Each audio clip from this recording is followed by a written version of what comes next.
kan tidak. Dari awal dalam rapat-rapat kami di Komisi 7 termasuk dengan asosiasi-asosiasi pertambangan, udah geger-gegeran. Kita menandai akan bisa terjadinya abuse of power.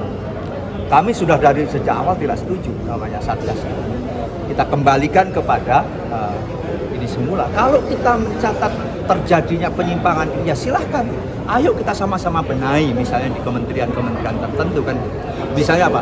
Izin usaha pertambangan khusus kan yang mengeluarkan Kementerian SDM setelah ada referensi tentang lingkungan dari KLH berupa apa? IPPKH misalnya, izin pinjam pakai kawasan hutan kan gitu.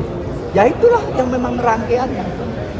Karena mungkin terjadi katanya memang betul terjadi beberapa tumpang tindih beberapa waktu lalu, terlebih karena memang semula kan izin pertambangan itu dilaksanakan di daerah.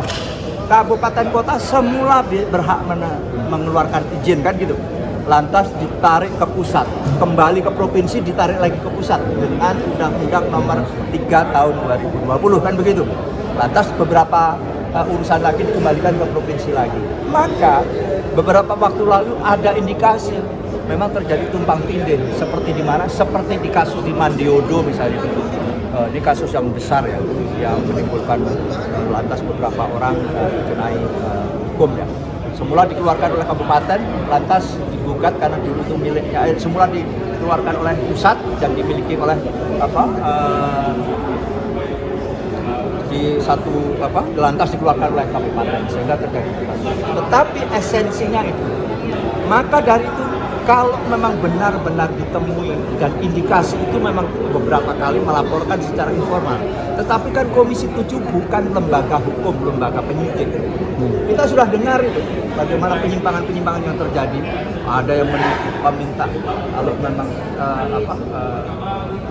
kalau mau menghidupkan kembali maka harus bayar sekian, bahkan ada yang minta saham katanya.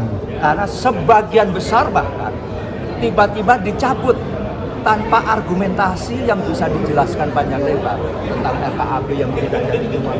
Keluhan yang luar biasa.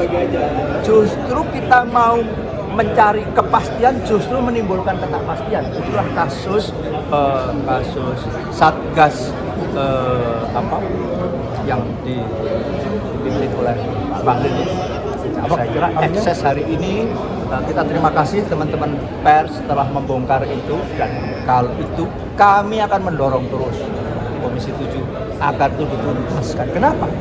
Sektor pertambangan adalah sekarang menjadi barang langka, khusus nikel ini. Orang yang nggak tahu bagaimana nikel itu akan menjadi. Terima kasih sudah nonton. Jangan lupa like, subscribe, dan share ya.